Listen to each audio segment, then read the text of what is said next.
فطهور في الأصح.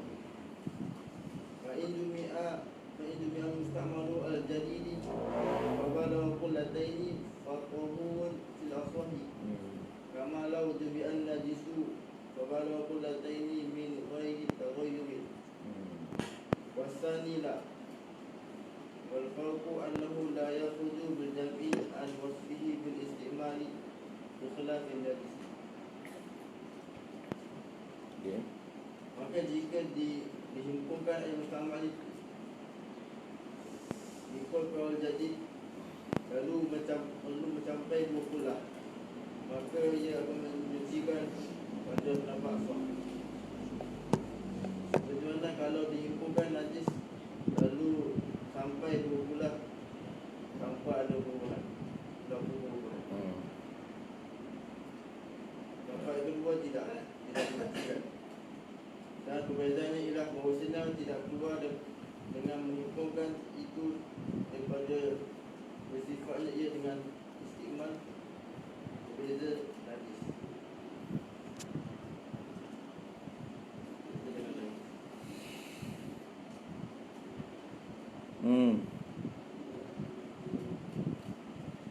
La ilaha illallah. Dah. Saja pula.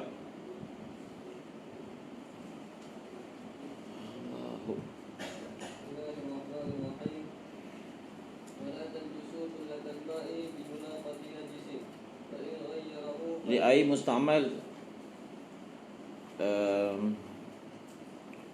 telah selesai perbahasan dia. Dan kamu dah belajar banyak lah dalam Iqna'. Semua yang dibaca tu dah belajar dalam Iqna'. Faham? Pertama, masalah air basuhan mandi musyrikah, bukan musyrikah, kitabiyah, litahilla li haliliha al-muslim. Dibahaskan oleh ulama. Air mandi ahli kitab, maksudnya isteri dia tu ahli kitab, dia Islam. Kemudian isteri dia mandi apa? Isteri dia mandi haid. Mandi apa? Mandi haid. Kalau ikut, ialah isterinya punya mandi tu tak sah. Sebab apa? Sebab dia kafir, niatnya tak sah. Maka air mandi dia tu dikira musta'mal ke tak? Faham? Kalau satu orang dia ambil wudu yang tak sah, dia tak niat contoh dia, maka air wudu dia bukan musta'mal. Faham tak? Air wudu yang musta'mal ni yang sah lah wudu, yang terang ke adas baru jadi musta'mal. Sama lah juga masalah ini.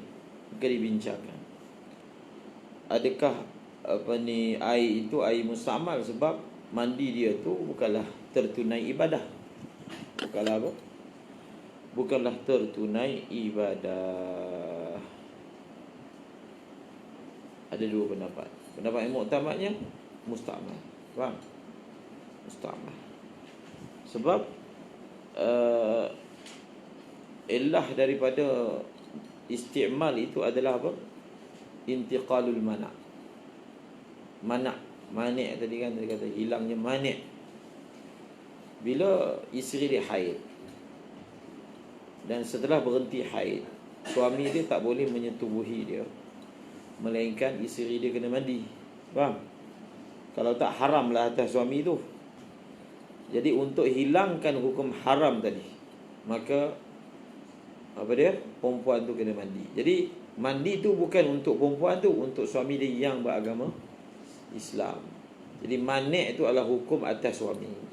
Jadi faedah daripada mandi itu, ada faedah menghilangkan mani'. Macam satu orang dia ambil wudu untuk hilangkan mani'. Bila dia berada dalam keadaan hadas, ada mani' yang menghalangnya daripada sembahyang, sah sembahyang. Ada mani' menghalangnya daripada sah tawaf. Faham? Dia junub, ada mani' menghalangnya daripada masuk masjid, pegang Quran. Faedah daripada air itu menghilangkan mani'. Maka begitulah juga dalam surah ini ada unsur menghilangkan mani'. Itu jawapannya. Faham? Satu lagi pendapat kata tak. Kemudian ini, pandangan ini berasaskan apa? Pandangan ini berasaskan bahawasanya mandinya satu orang kafir ketika dia kafir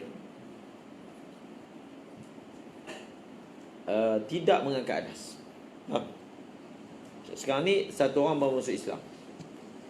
Dia masa dia kafir tu, dia lepas dia mana jadi junub, dia ada mandi.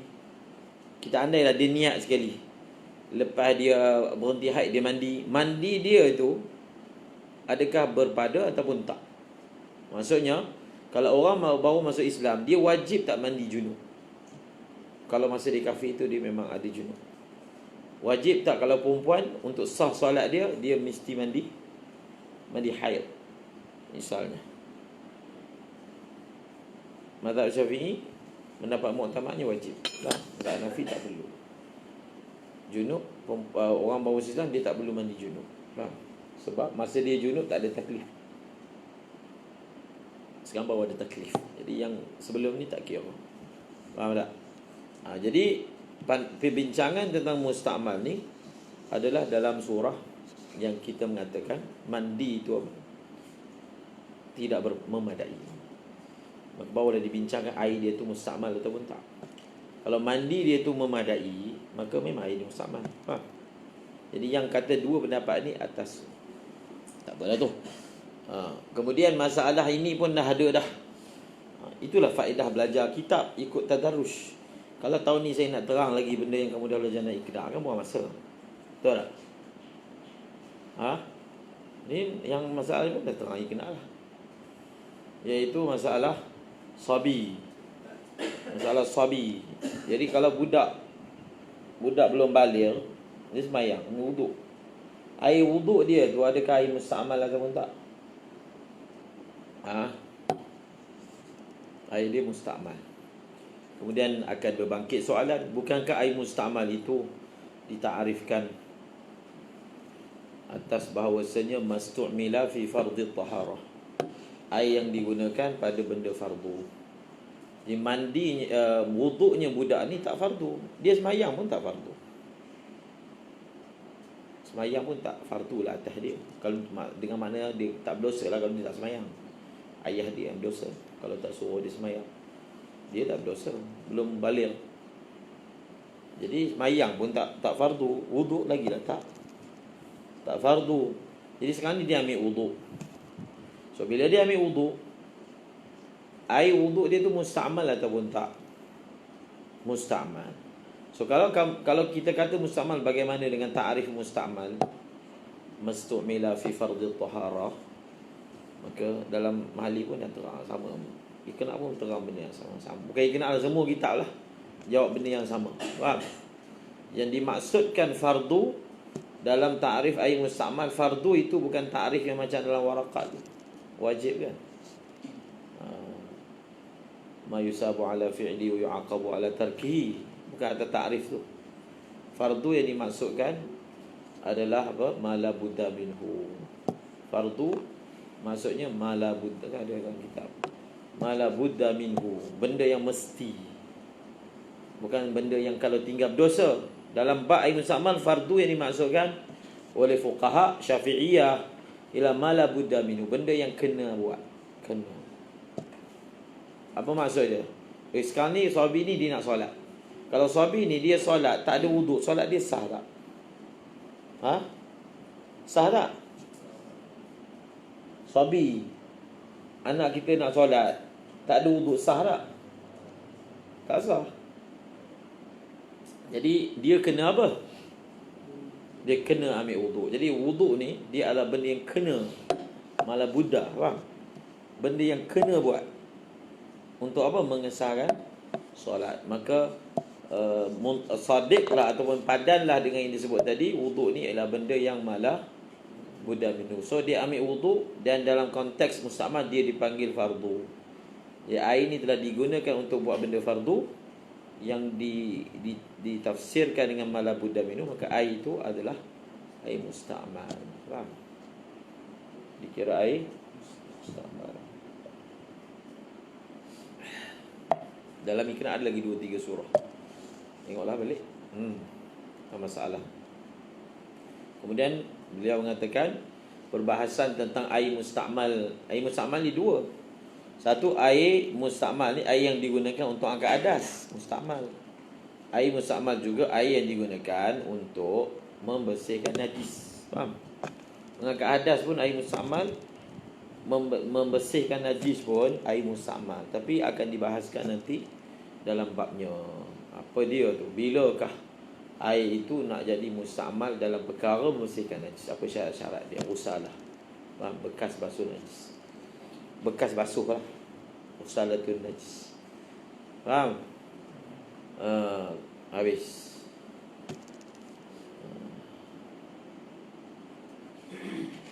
Kemudian dibawa pula satu lagi masalah, iaitu duduk.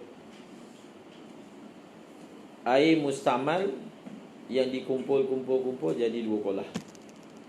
Maka adakah dia akan pulih kembali menjadi air tahur? Faham? Lau jumi'ah tu, masalah lau jumi'ah. Ada khilaf ni apa? Asah apa? Ha? Khilafnya apa? Cakaplah. Tengok kita apa? Tengok saya. Ya Allah, benda dalam kitab. Khilafnya apa? Masalah lau jumi'ah. Ha? Tak ada. Lau jumi'ah tak ada masalah jumi'ah. Ha? Fa balagha kullataini. Fil asah. Lambat sangat.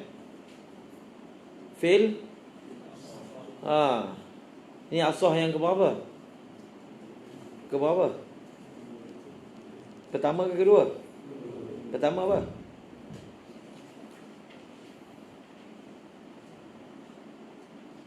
Pertama masalah apa?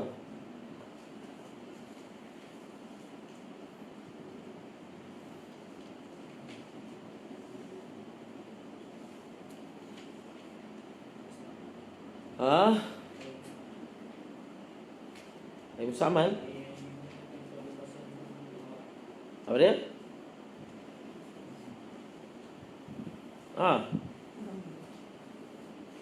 Kenapa lembab sangat gelas ni? Memang lembab gelas ni.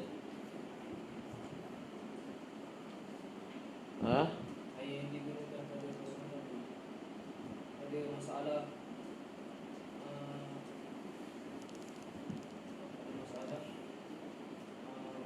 Basuh sunat pun boleh menyebabkan air mustakmal. Dia tulis ke fil asah?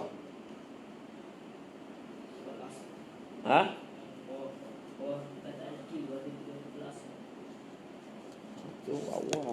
Matan, orang tanya matan lah. Orang tak syarah. Sekarang belajar matan. Dalam matan ni pertama ke? Kedua ke?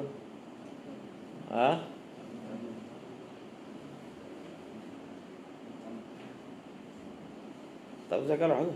Tak tahu. Ni kali orang pun jumpa. Baru je baca. Orang bersorak je.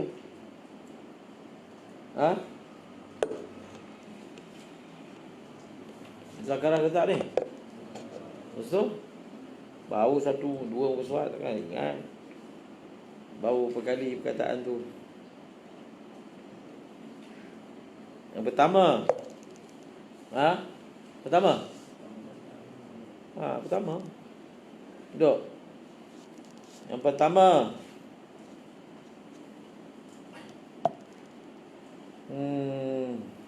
Fil asah. Jadi masalah yang pertama adalah apa? Adalah masalah inilah khilaf di antara ashab Syafi'i. Air mustakmal kita kumpul, dia jadi dua kolah. Maka adakah air ini bertukar semula menjadi tahur, sedangkan ketika dia apa? Dia mustakmal, dia ghairu tahur kan? Maknanya jadinya air mustakmal tu dua kolah, adakah menjadikan dia tahur? Ubah balik sifat. Ada dua wajah. Faham? Maka kita kata masalah ini apa? Masalah adakah air mustakmal yang dikumpul menjadi dua kolah hukumnya tahur ataupun tidak? Dipanggil masalah ni ada khilaf. Faham? Faedah pertama, masalah ni ada khilaf. Al-asah kan, kita nak ulang balik tu al-asah. Masalah yang kedua, khilaf ini bainal ashab. Yang ketiga, yang disebut sebagai asah itulah yang rajih. Rajihnya apa? Masalah ni. Yang rajihnya air itu tahur. Yang keempat, apa dia? Yang keempat apa?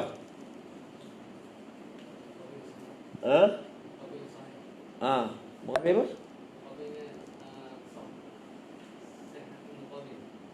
Pandai. Nombor 4 apa? Najmi. Nombor 4.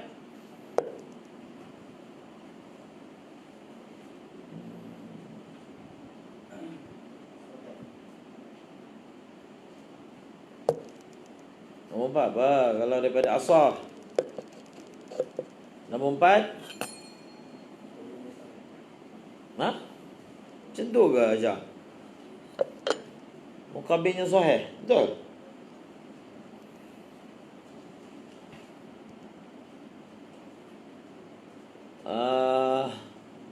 Muqadir. Poin yang keempat.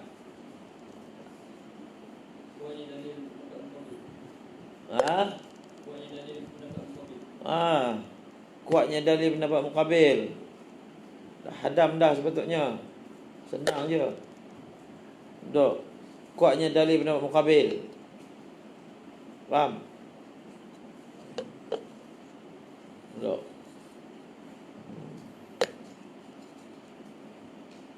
Allahu Akbar. Habis. Kemudian tengoklah dalil.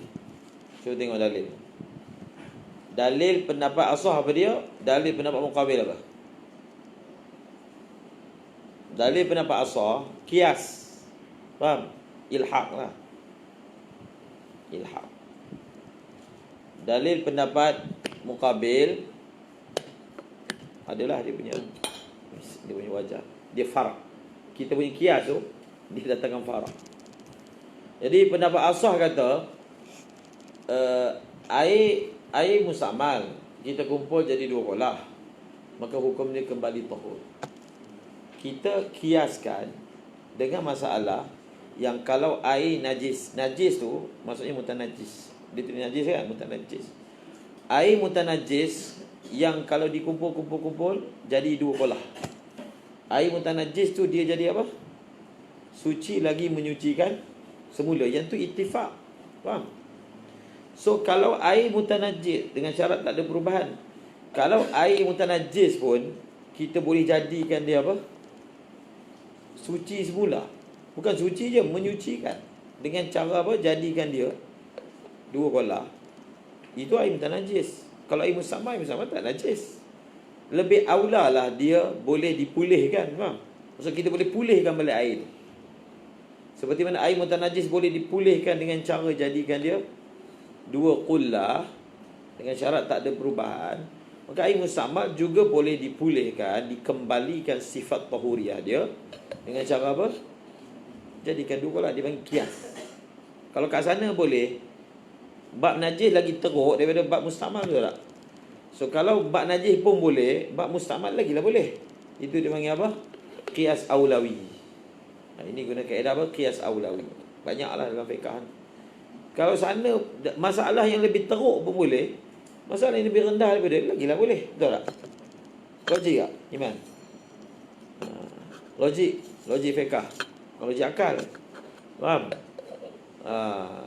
Kias. Tapi Muqabil asah pun bagi dalil juga. Dia kata tak boleh. Dia jawab dalil tu dengan kaedah apa? Macam sebelum ni. Dia panggil menyatakan farid. Ringkasnya dia kata kias asah ni kias ma'al farid. Kias apa? Kias ma'al farid. Apa maksud kias ma'al farid? Dia kata tak boleh. Air mustamal tak boleh dikiaskan dengan air mutanajis. Sebab apa? Air mutanajis, sebab apa dia tu kita panggil mutanajis? Sebab apa? Kalau air tu air itu berubah dengan sebab najis. Sebab apa dia jadi najis? Sebab dia berubah kan. Dia berubah dengan sebab najis. So bila dia ditambah air sampai jadi 2 kolak dan najis tu hilang, warna bau rasa, maka sebab yang dia nak jadi apa? Nak jadi metan najis dia tak ada. Dia kan jadi najis sebab berubah. Berubah dah tak ada. Kembalilah dia kembali dalam apa? Suci kan? Tahur. Tapi air musta'mal ni, air musta'mal campur air musta'mal, campur air musta'mal. Musta'mal terjemah yang telah digunakan. Adakah air musta'mal kalau kita jadikan dia 2 kolak, air itu dipanggil tak digunakan? Ha? Air musta'mal terjemah air yang telah digunakan. Yang telah digunakan, faham? Air yang telah digunakan dicampur dengan air yang telah digunakan, dicampur-campur sampai jadi 2 kolak. Adakah pada masa itu air itu hilanglah sifat dia telah digunakan? Telah digunakan. Bila dia telah digunakan, sampai bila pun dia akan dipanggil telah digunakan. Dia ambil kat situ. Dia tak sama dengan masalah najis. Dia ambil segi nama je. Kita jadi asah tu sebenarnya lagi halus. Kita kan tengok segi nama. Benda tu bukan atas nama semua kan. Mesti ada hukum belakang. Ini bukan hukum pakai nama, dia punya simbol. Allahu Akbar, Allahu Akbar.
haula wala quwwata illa billahil azim.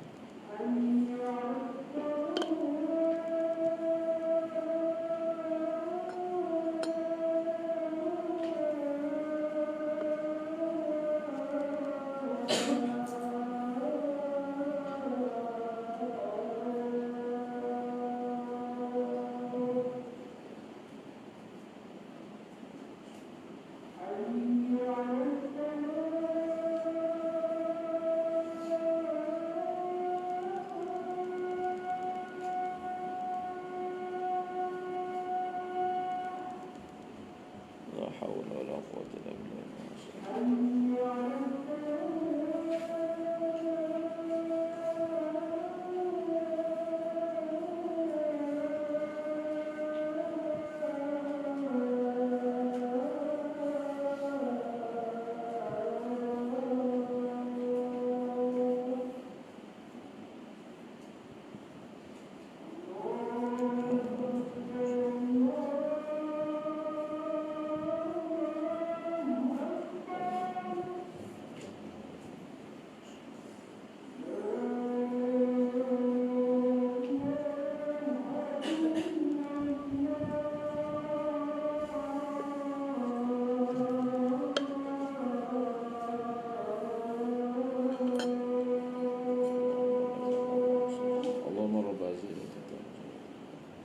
Ati sayyidana wa maulana Muhammadan al-wasilah. Okay. Itu dia. Jadi air musta'mal kena perhatikanlah, ada beberapa syarat. Kita ulang banyak kali untuk mudah memahami fiqh ni, kita hafal syarat. Jadi air musta'mal tu syarat pertama tu air tu sedikit. Faham? sedikit. Yang pertama. Yang kedua, digunakan pada fardhit taharah. Syarat dia yang ketiga, telah bercerai, telah apa? Berpisah daripada mahal. Mahal tu maksudnya mahal yang kena air. 3.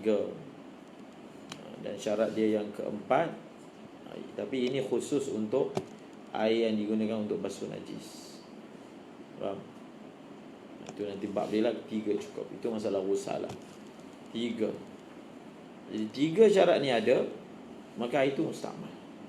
3 syarat ni tak ada, itu bukan mustamal. Faham? Bas. Contohnya, satu orang ambil wuduk, air ada atas tangan dia, digosok, dialihkan. Sini lah, sini. Dia guna air tu kan. Jadi air ni mustamal ke tak? Mustamal ke tak?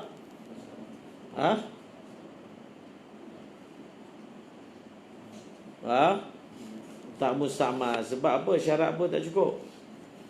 Syarat berpisah daripada anggota. Faham? Ataupun satu orang dia ambil wuduk dalam kolah.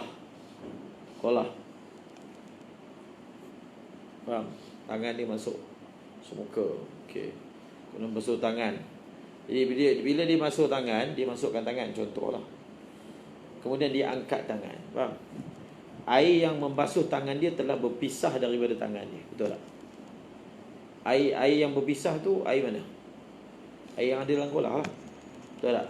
Dia angkat, maka air yang dalam kolah tu telah berpisah daripada tangan dia. Ada syarat berpisah tu ada. Faham? Syarat gunakan air tu untuk fardhu taharah dia sebab basuh tangan kali pertama. Tapi dia tak cukup syarat apa? Air tu banyak. So air yang dalam kolah tu tak jadilah mustamal.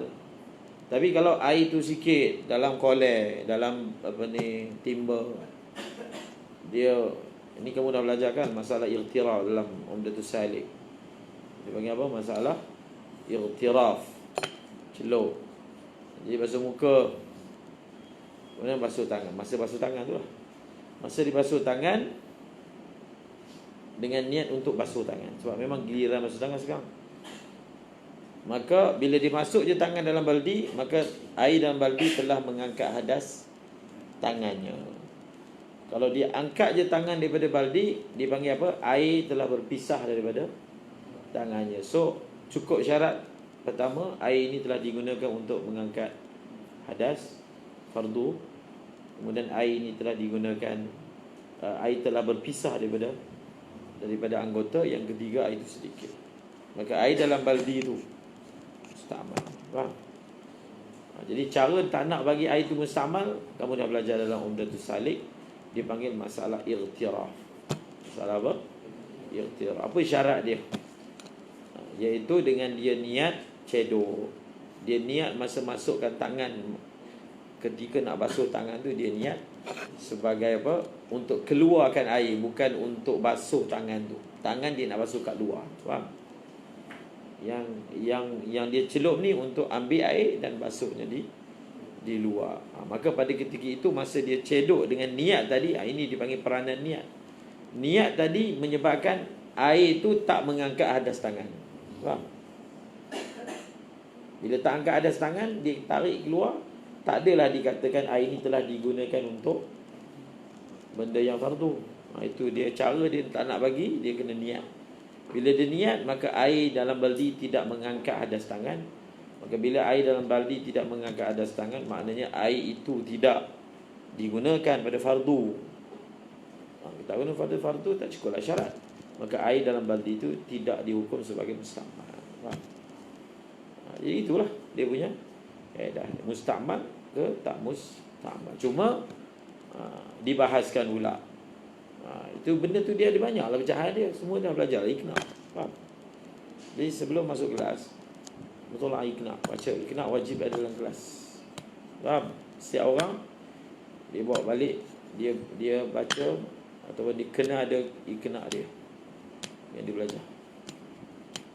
Ada ke dah bawa balik? Masih wujud lagi? Ada lagi? Semua ada? Sepatutnya ada lah kan? Ada ada. So mesti baca. Kena. Sebab kalau saya sebut pun benda ni semua kau belajar. Macam-macam lagi masail berkaitan dengan air musta'mal. Dibahaskan tentang masalah junub. Kan dia kata air bercerai kan. Nak jadi musta'mal ni air tu bercerai. Sekarang ni dia basuh muka masa mandi junub. Jadi air tu telah basuh muka. Kemudian air tu berjalan, tinggalkan muka pergi kat leher dia. Tinggalkan leher pergi kat badan dia. Faham? Jadi adakah air berpindah daripada muka ke leher ke, itu dipanggil bercerai. Satu air bercerai ni jatuh kan. Itu dipanggil bercerai. Satu lagi air tu dia berpindah dari satu anggota ke satu anggota yang lain. Maksudnya walaupun dia nampak tak bercerai kan, tapi dia dipanggil bercerai hukmi. Faham? Segi hukumnya telah bercerai. Soalannya ya ke ataupun tidak kan?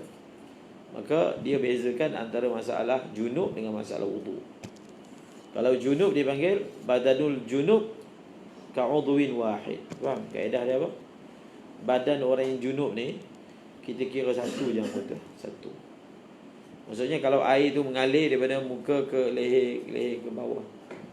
Oleh kerana semua ni dikira satu anggota, dia umpama air yang tadi kat tangan ni.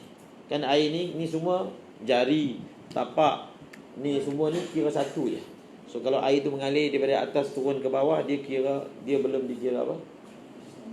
Dia belum dikira bercerai. Faham? So bila dia tidak dikira bercerai, maka tak cukuplah syarat musta'mal. Bila tak cukup syarat musta'mal, masih lagi boleh digunakan untuk mengangkat hadas. Tapi kalau ni tangan ni dengan tangan ni, ni tangan ni cuma tangan kiri, tangan kanan. Air tangan kanan ni lompat kat kiri. Boleh air tu jadi musta'mal tak? Jadi musta'mal. Sebab tangan kanan dan kiri tidak dikira satu. Tak kira satu anggota. Tak dikira anggota yang berasingan. Tapi jari, tapak, semua ni dikira satu anggota. Jadi itu dipanggil pecahan kepada syarat tadi. Nak kira bercerai, tak kira bercerai. Maka bawa masalah anggota wudu dengan anggota junub. Faham? Ni adalah lagi masalah junub apa semua itu, masalah jarang berlaku. Okey. Lepas ni kita akan belajar tentang air mutanajis. Jadi bila belajar setiap masalah, faham dia punya kawaid dia, formula dia. Dia air dua kolah ni, dia ada dua sifat. Faham? Dua kolah ni dia ada dua sifat. Satu dia ada sifat dipanggil dafa'. Yang kedua dia ada sifat rafa'. Faham? Air dua kolah ni dafa' tu maksudnya dia boleh protect diri dia. Protect tau, mempertahankan diri dia. Yang kedua, air dua kolah ni dia ada sifat apa? Rafa', mengangkat. Angkat hukum. Maka dalam bab air musta'mal yang dikumpul jadi dua kolah kan, maka dipanggil apa? Dua kolah telah rafa', mengangkat apa? Mengangkat hukum dia daripada tak boleh guna untuk menyucikan kepada boleh. Dia ada apa? Dia ada kekuatan rafa', mengangkat. Contoh air mutanajis, kita kumpul jadi dua kolah, maka dipanggil keadaannya dua kolah itu ada kekuatan rafa', angkat sifat dia daripada sifat dia panggil mutanajis kepada sifat apa? Tidak mutanajis. Bahkan bukan sekadar tidak mutanajis, dia jadi tahur, suci lagi menyucikan. Dafa' pula tu nanti lepas ni, yang ibarat lepas ni lah. Dafa' maksudnya dia boleh protect diri dia. Idza balagal ma'u qullatain lam yahmil khabath. Nabi kata bila air tu dua kolah, dia ada kekuatan protect. Maksudnya kalau najis masuk macam mana pun, tetap dia tak dihukum mutanajis. Itu maksud dia boleh apa? Protect. Tapi adalah batas dia selagi tidak berubah. Itu dibahaskan oleh ulama tentang kekuatan rafi', dan dia juga ada sifat dafi'. Faham? Mengangkat dan juga menghalang. Rafi', dafi', mengangkat dan juga mempertahankan.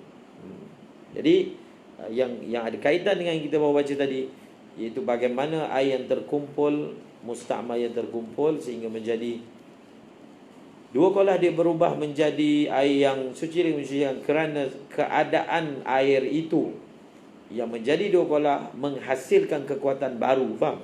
Orang kata dua kolah menghasilkan kekuatan baru. Sebab itu dipanggil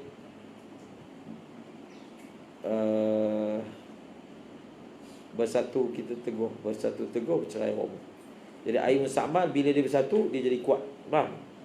Bila dia jadi kuat, walaupun sebelum ni tak boleh guna kan, tapi bila dia berkumpul satu tempat sehingga jadi dua kolah, dia dapat kekuatan baru yang kekuatan tu tak ada sebelum ni.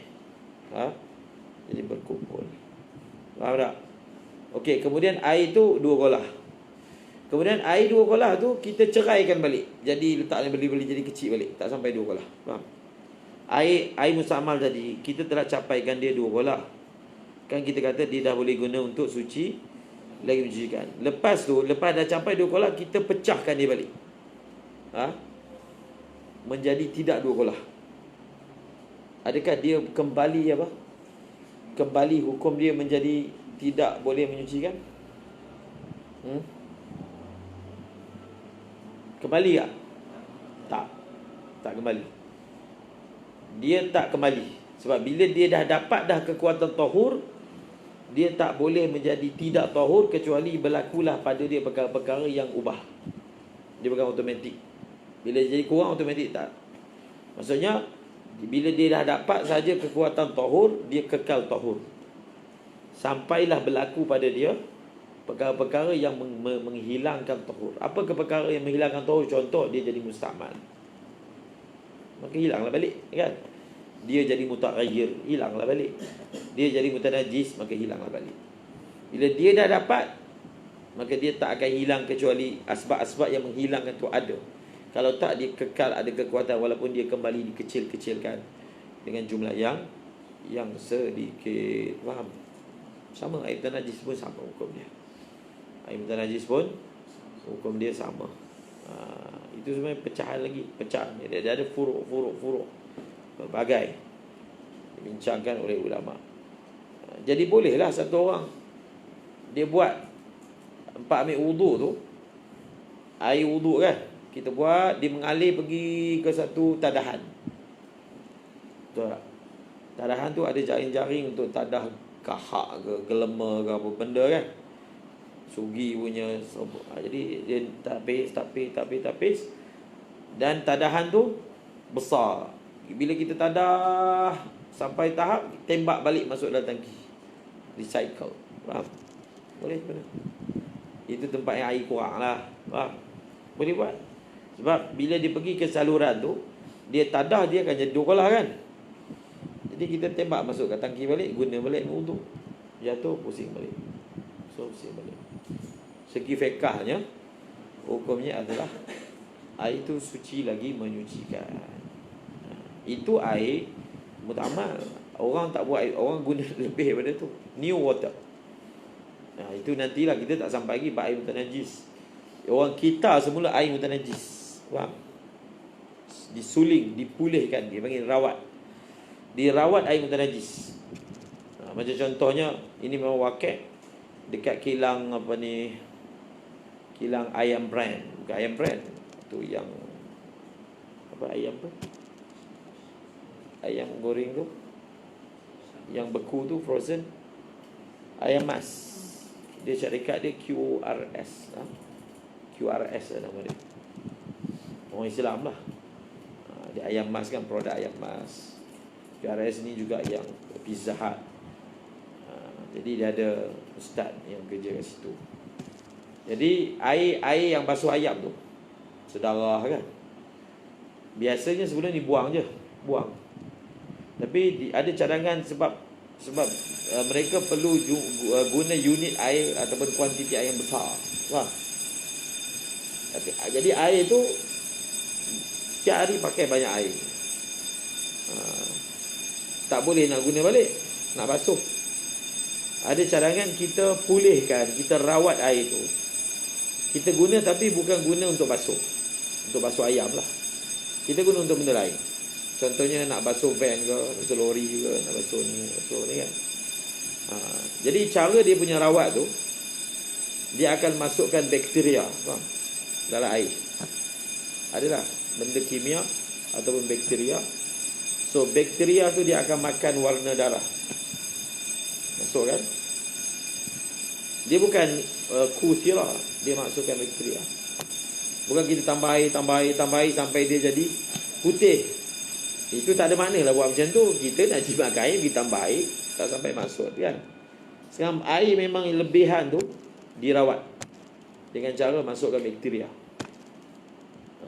Bakteria tu dia makan warna. So nanti air tu adalah proses guna ditapis, masukkan bakteria, jadi warna tu hilang. Warna tu hilang, bau tu hilang. So diguna recycle. Air tu di recycle semula. Jadi soalannya air tu memanglah dia tak guna untuk wuduk, tapi kalau nak guna untuk wuduk sah tak? Kita belum masuk lagi bahasan dia, iaitu bahasan air mutanajis. Bagaimana air mutanajis dipulihkan, dirawatkan. Kalau di Singapura dia ada istilah new water, air tu minum kan. New water ni air rawat daripada air kumpahan. Lagi dahsyat kumpahan. Macam mana? Boleh tak nak minum? Minum. Dah ada fatwa pun dikeluarkan. Tak apalah, kita memang tak minum lah, tapi nak tanya hukum. Apa kaedah dia dalam menyelesaikan masalah ni? Kaedah fiqh dia. Maksudnya segi mazhab Syafi'i ni ada solusi ke tak ada solusi? Kalau tak ada solusi, tak ada lah. Kalau ada, bagaimana? Wallahu a'lam bissawab wa ilaihi marji'un.